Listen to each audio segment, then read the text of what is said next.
Hello builds and buildettes, it is I, Sonc Production CEO here. You may remember the previous version of this timeline on my last channel. If you want to, you can watch it, it's linked in the description. If not, let's begin. I will give you a basic description of the Roblox game Build and Destroy. What is Build and Destroy, you may ask? I just said I was going to cover that impatient little attention spam black and Build and Destroy is a Roblox sandbox dedicated to building practically anything you can imagine, from giant mechs capable of destroying other mechs, speedy suits that can move around the map with ease, to teleportation.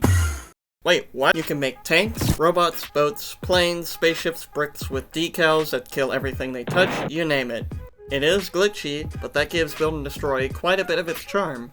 It's more cartoony and arguably gives more functional freedom than the alternative, highly advanced Elite Engineering. Except for the fact that it's no longer in development. It's also a dead game. How did this happen? To understand, let's dive through history. This video will cover all of Build and Destroy's history of community, updates, announcements, and important drama. Other games will be covered for reasons discussed later. Also, this two-part video is incredibly long, so bear with me, as I will be covering every last drop of information I can dig up on each year, even controversial topics. Please join me on this ride and enter.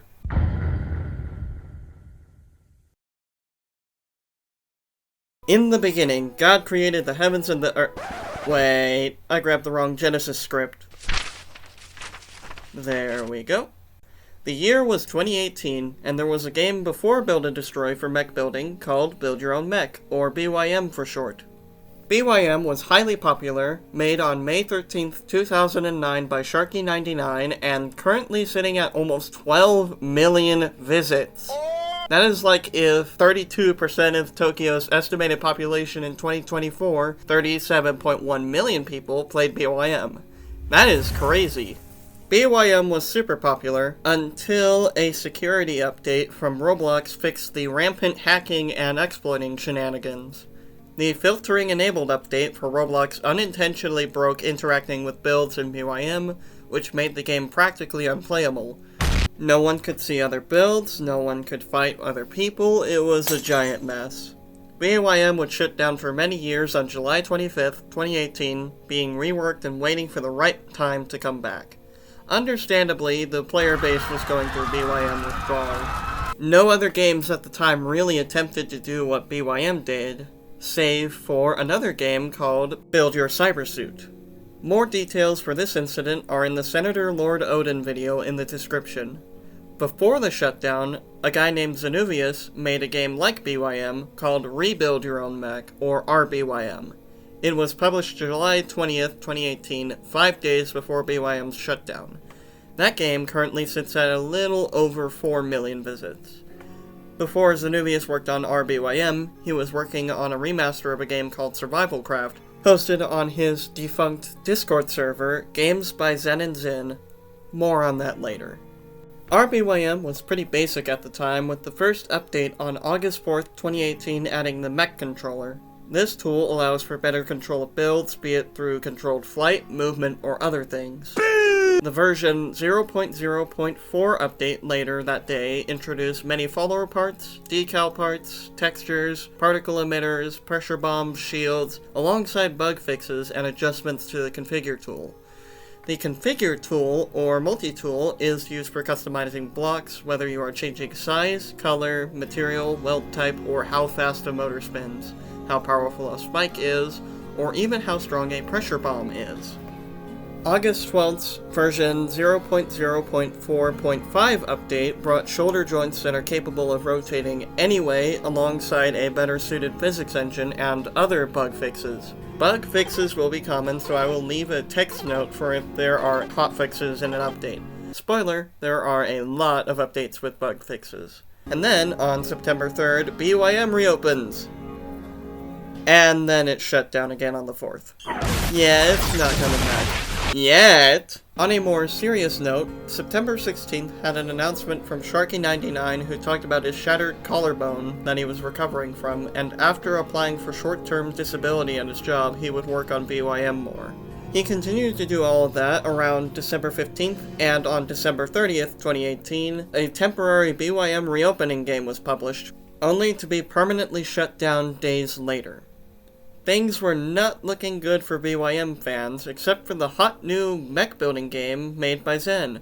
Oh no, we have to play something that I have free flight in my building zone. I only have a game to play that has all the parts available without game passes.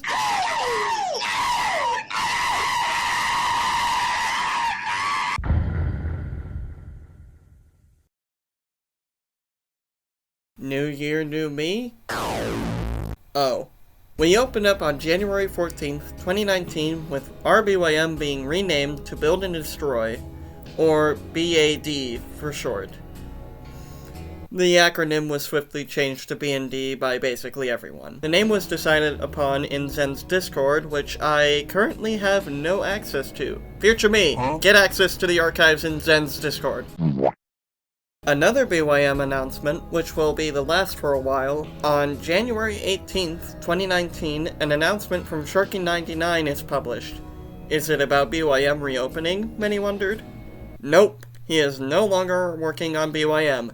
Fantastic news for the mech building community. Now they either get to turn to B&D and continue having fun, or they can sit and wait for years for BYM to be re-released. Or some try to make their own game. There are multiple people who went down these three paths. On January 27th, Gravity TNT was released, which proceeds to be used mainly either by people who don't know how it works, or by people making compressed nuclear weapons. Kaboom! On February 14th, Zenuvius polished the game and map, though I never wrote down what exactly he changed. I'm assuming it's changing the map style from a style reminiscent of BYM to a more modern map, fit with mountain walls, vines, and bushes. Also an alien crystal that kills you instantly. A few months later, April 4th, Zenuvius created the two public servers that were always available in the ZNZ Discord. 10 days later, we finally get community activity noted. April 14th brought the first timeline-noted tournament, hosted by the player Skylar LC and the winner being player Pixel Jonah. Somewhere in May of 2019, BYM-era player Paco, or Telephorus on YouTube, link below, hosted his own tournament. It stops around the semifinals in June and never picks up again. On May 10th, 2019, the first timeline-noted BND faction was created, the SFS, or Space Faction server. I might have an interview for this guy in my recording. There we go. Thank you for taking time out of your day for this interview, Firefox. Please keep in mind that this will be recorded for Timeline Remastered, though I may shorten this for the video. I will be posting the entire interview on my YouTube channel and linking it in the description of the Timeline Remastered. Why did you make SFS? So, when I played Build and Destroy, I really liked making spaceships, and so from a very young age, I thought they were really cool. It probably came from Star Wars, I would assume, and so I started making them, and then a couple of my friends at the time, I was probably about 14 or 15, would also create spaceships, and so we'd have fights. We'd I don't know how to put that. We'd pretend. We'd shoot each other down. A lot of fun. Just childish fun. And so I thought, oh, what if we all put a symbol on our ships and we were some kind of alliance? And so we made a little group, and then a bunch of people started joining the group, and another person said, oh, what if I made my own faction or alliance within your group? And I had kind of an idea. I was well, what if we hosted a server where people could group together, all make their own types of spaceships, their own rules, almost like miniature organizations, and then they could fight, they could alliance, just a faction system. And so that's kind of how it started. June 4th brought a shadow map, lighting commands, and modes. Later on, the skyboxes in 2025 are not able to change back to the default lighting. That can lead to some pretty funky glitches. On the 7th, Zenuvius replaced the destroyable wall, when was that added, with a tower, and adding a menu with a few settings accessible with pressing Ctrl F. The 19th had Skylar's second tournament, the winner being a recurring player, the Lord 400005. Did I say that right? June 14th had the second timeline-noted YouTuber appear, Znak, who featured and made a few B&D videos for 2 years. June 22nd had the first timeline-noted glitch being discovered on B&D, Power TNT. A player named Zukos Eclipse found a TNT variant far more powerful than normal TNT, and he would keep it. Also, this was discovered through exploits, so it's the first timeline-noted use of exploits. The automation update, Part 1, is launched on July 9th, 2019. Patches for glitches are put out, so you could now use the walls and floor to rotate parts on certain axes instead of only relying on X and Y axis rotation, alongside the indicator for locked garage, which warns you that you may or may not want to enter that specific garage. The proximity trigger is also updated, and that part activates locks based on player proximity, which can be set to other players, other builds, and yourself. Part 2 on July 14th would bring the ability to resize blocks to 0.1 stud size, which is Robloxian measurement for pretty small. He added some more blocks, including the height trigger, the group delete function for the delete tool, and an update for the speed trigger and proximity trigger. Also, drone follower parts can't be smaller than 0.5 studs, which makes it a lot easier to fight off drones. What's a drone, you may ask? Well, it's time that I finally introduce a recurring problem in B&D, community-made builds. Not those. Remember when I brought up giant flying bricks that kill everything? Yeah, that thing. The community names these kinds of builds that focus only on offense and are used to kill everything and everyone in sight, cancers. They can be big, they can be small, they can be ugly, and some can even be a little pretty. One of the most popular forms of cancer builds was the pack-hunting drone build. They used parts called followers to find any player who steps outside of their garage and dismantle them. A lot of people, including myself, despise these creations. They are used to wipe the map clean of anyone who wants to play. It ruins a lot of our ability to show off our creations to others. Many choose to leave, but some make their own cancers to fight these drones. Most of these people opt for hunting drones with giant cancers called bricks, usually decorated with decals of memes or just block armoring. They will be very important later on, so keep these in mind. Back to the timeline, August 10th saw Power TNT's removal as it could be abused. Sorry Zukos, find something else to play with. While randomly researching Zenuvius and Zenaria, Zen's partner, in 2022, I stumbled upon something on the Roblox dev forums noteworthy. On October of 2019, he asked if he could get a white hat hacker to poke at his anti-exploit system on a game, and he even considered paying for the service. He mostly got a resounding bad idea, don't do it cause Roblox, from the forum. Again, I try to link all the information I find in the description, so please check it out for yourself. October 12th sees the first timeline-noted attempt at making another BYM game named NBYM, or Not Build Your Own Mech. On the 19th, a more recent iteration of a Discord server for an older BYM faction that moved to B&D called Kako was created. I also have an interview for the creator of the Combined Arms Combat Organization. I hope. Last December of 2019 had one more tournament hosted by Paco, which was finished, and the Lord 400,005 took another tournament win. Seems like we went from hopes for BYM's return crashing and burning, to the growth of a successor, alongside others undertaking making other building games like BYM. Maybe next year will be even better?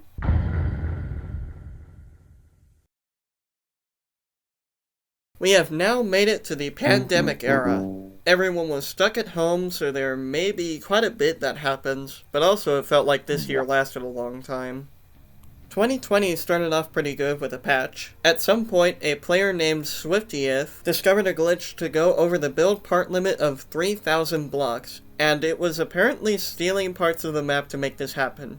Yeah, that's a bit wild. Zenuvius patched it in January of 2020, after the 9th, and anyone who found a way around this patch would be kicked off the game and the parts that went over the limit would be deleted. On February 4th, the Discord server chat rooms for BYM were reset. Apparently it was getting a bit toxic, so that's understandable. On February 21st, 2019, a fairly important faction that I was in got created. This faction was named the Hero Association.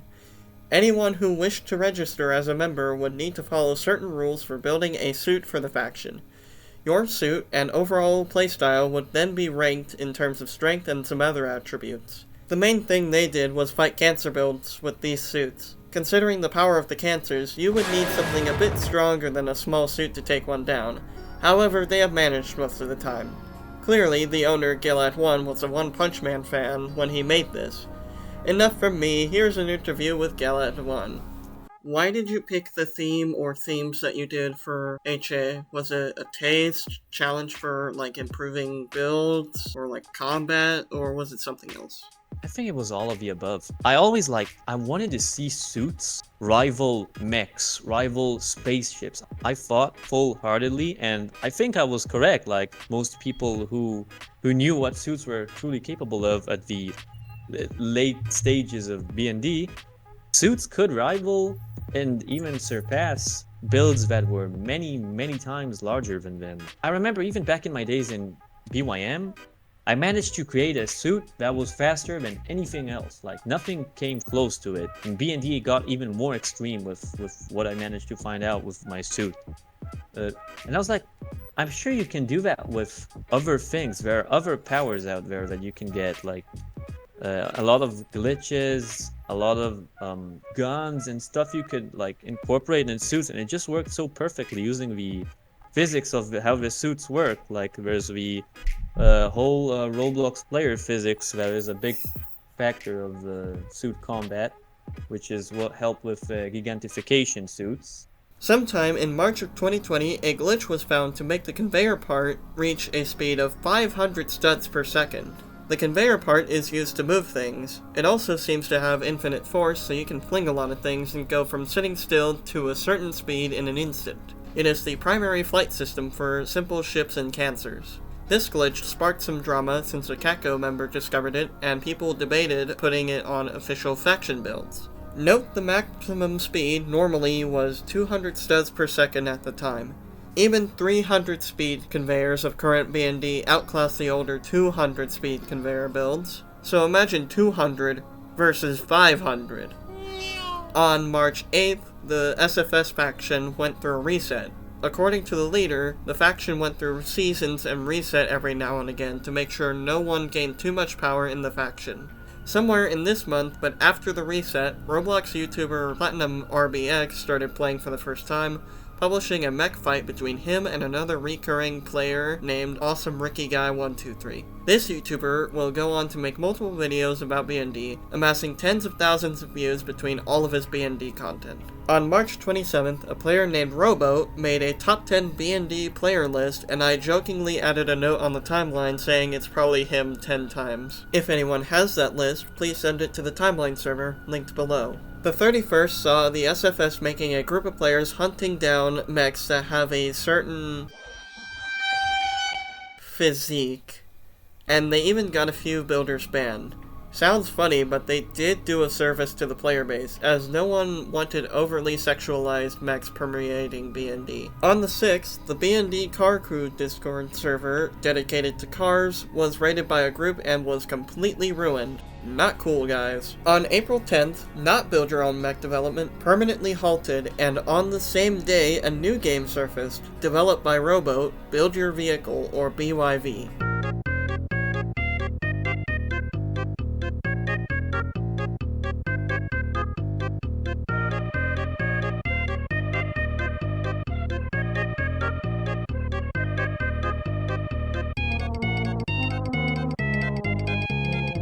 Like its predecessor, it was doomed to sink. The 16th brought fire and smoke visual effects to B&D, which is funny because we can say we have had fully functioning car engines and Gundams before Zen discovered fire. Yes, I will make that joke again. On the 20th, as I said, BYV was doomed to sink. A scandal being revealed. The developers allegedly stole assets, and Rowboat also allegedly doxed people. There was an entire document detailing that Rowboat allegedly raided the car crew server, leading to its destruction, that he did not take criticism well, and that Rowboat allegedly doxed some people, but the copy I got access to has since been deleted. Anyone with access who is willing to give the Timeline server a copy, that's appreciated. Overall, April 20th was a giant mess for those developers. May 18th had the first Timeline noted major build tutorial linked below. The tutorial is about how someone can use some blocks to create flip-flop magic suits, more commonly called FF magic. This magic allows someone to use magnets and a dead weight to summon weapons and stuff out of underground, sometimes seemingly out of thin air. A lot of those builds are quite cool, so if you still play, give it a try. Sometime in June of 2020, SFS attempted to report Kako, yes, the entire faction, for racism, as their chat rooms were comparable to 4chan at that point. It was bad. Kako managed to get SFS to back up by revising their chat rules to be somewhat more moderated. But it was still a bunch of edgy teenagers who wanted to make quote-unquote funny jokes. June 20th was the last time BYM was updated for a long while. No one knows why it was updated then, but those who noticed hoped for its return. Now we reach the part of 2020 with no game updates, which I list on the timeline as a separate era, also because the Discord message was reaching character limit. The era of community is only filled with community events, starting with August 1st with SFS declaring war on Kako. I guess if you can't ban them, fight them. August 11th saw the creation of Mech League, still standing as of writing the script and voicing it over. And I got interviews for Mecha Shark Fin, one of the 4 founders. Xenubius joined the server at some point, which at that time I would consider an achievement. September 4th had SFS declaring war on SLS, another space faction. There will be no interview for SLS considering their fusion into CSB. Now for an extremely important date, October 24th, 2020, the publishing of a new challenger to BND, and the only one that truly succeeded. Well-known player, builder, and developer Swiftieth, now known as Artosia, released the first iteration of Elite Engineering, or EE, for testing. Yes, the same guy that found the part limit glitch. Many put their hopes in EE to surpass BND, and it did later on. Remember Elite Engineering and Swifty, they are 2 very key points on the timeline. November 3rd, 2020, the original server that Ricky hosted, with a name I am not going to pronounce but just put the name up, was raided. It was abandoned not long after. On the 25th, Mech League reaches over 200 members and becomes the largest faction on BND. Finally, December 20th saw Ricky and BYM Mech Builder 1 Visalia Guy 2005 co-creating Ricky's next server, whose name I will also not pronounce, but it was named as a jab at Mech League for not letting Ricky in due to some cancerous behavior. 2 years later, on April 2nd, 2022, Ricky's Discord account would be hijacked and used to ban almost everyone from that server, save for myself and a few other moderators, and then he would leave for 2 years. This marks the end of that server. Overall, 2020 was a large year for community activity, ranging from YouTubers, faction disputes, to updates and the birth of Elite Engineering. Let's see what next year holds.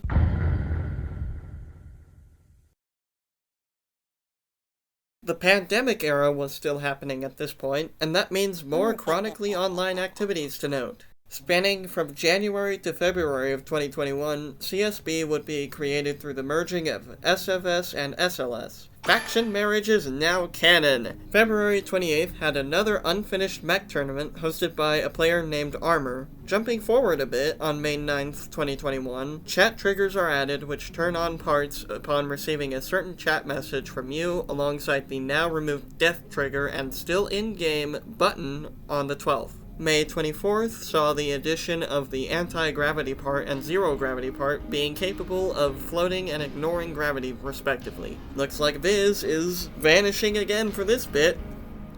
Goodbye, Viz. In Brazil. May 27th sees another fairly important drama-centered faction founded by player The Real Proald called the Anti-Cancer Regiment, or ACR. a faction that was dedicated to fighting cancer with stronger cancers. The group was first made to gather evidence against the player Versamir, who was intentionally degrading server performance to every server he joined, also overall being a nuisance to everyone he ran into. Here is my interview with ProAlt. May 29th of 2021 saw the addition of the goal compass blocks, which allows pathfinding AI to be created by players, or to create even larger swarms of drone builds. It's pretty powerful, so it got abused by a bunch of people for giant drone swarms. On an unrelated note, June 17th, 2021 is highly important. The first timeline-noted large-scale war between a faction and non-faction group, which I will call the first Great Lag Bomb Raid. A lag bomb is a build created for the main purpose or sometimes unintended purpose of degrading server performance or outright crashing them. This raid was executed by a group of people with flavorful naming schemes, all of whom carried devices to crash public servers en masse. They were reported by nearly everyone involved, hunted down by the ACR and potentially HA, though I only remember the ACR really being involved. Xenovius banned each lag bomber account, though one decided to expend alternate account after alternative account to stay in the game. You fool! I have 70 alternative accounts! He would continue to cause problems. To this day, none who have really reflected on this event are sure if the other users were that one guy's alt accounts, but being used by someone else, or if it was all just one guy on multiple clients of Roblox at once, or if it was just a group raid where they avoided using their main accounts to remain anonymous while having a bit of a laugh. In the end, they all ended up banned the day after and remained on a blacklist in even EE to this day. Late 2021 had 0 updates, so I will title this era the Era of Radio Silence. The raid took up a lot of Xenovius' energy alongside the back-to-back part edition updates as far as I can tell. I get it. Back on topic, ACR made a whoopsie-daisy on September 21st of 2021 by inviting controversial player Kit Rowe into their ranks. He was banned literally 6 days after by me, as I moderated ACR then, with reasons being overall toxicity towards players, exploiting, and randomly killing people who were not fighting him. Random killing will be a driving force of factions akin to HA and ACR, so keep that in the back of your mind as well. On a darker tone, on September 29th, 2021, a friend of mine, who will remain anonymous, claims to have been groomed by the main culprit of the first Great Lag Bomb Raid. The anonymous friend alleges that the guy sent highly sexually explicit message over Discord and proceeded to flee by deleting his own Discord account. I tried to get evidence of this, however the anonymous person immediately blocked the man and closed the DM, basically erasing the evidence. This is all alleged, but considering how much this happens on Roblox and how trusted the friend was at the time, this got the guy from the first Great Lag Bomb Raid to be hunted down practically everywhere he went once the word spread. He was even almost immediately banned when he joined Elite Engineering and did what he always did in B&D, being overall pretty weird. On a bit lighter note, October 13th saw Paco stepping away from the B&D community, though he did return later. With what was going on, I understand. October 19th saw the creation of the B&D Building School Discord server made to educate people on how to build, hosted by the player Grumpy Swilly. Pretty cool stuff.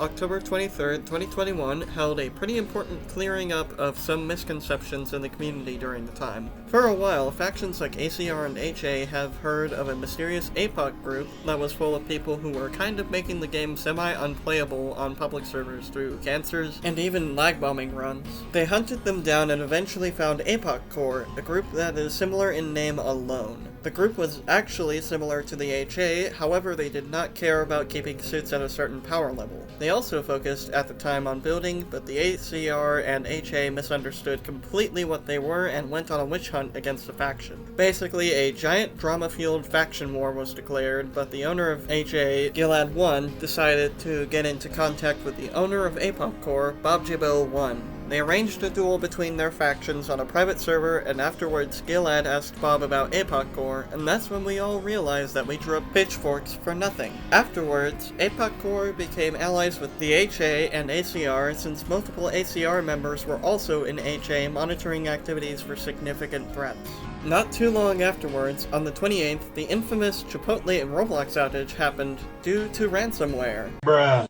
It was down for around a week. I was fine, but some were experiencing B&D withdrawal. November 10th had the first timeline-noted raid caused by a YouTuber, though it was not really a raid, but an influx of viewers trying out B&D. Spanish Roblox YouTuber Ayanit made a game rating video going through multiple games, and he rated B&D decently. This caused many Spanish-speaking players to join B&D and try out the starter mech build, accessible through the cloud. The tight-knit player base was hostile towards these newcomers, and many quit playing after day 1. I'm still disappointed by how we acted, but considering how deep in the pool of drama many were, I can see how this could have just been concerns over another bad kind of raid. Doesn't mean I agree, but I can see, sort of, why B&D's player base reacted as it did. The Spanish mech starter inquisition ended, and nothing happened in December. That was noteworthy. Onwards to a better year! It's gotta be cool!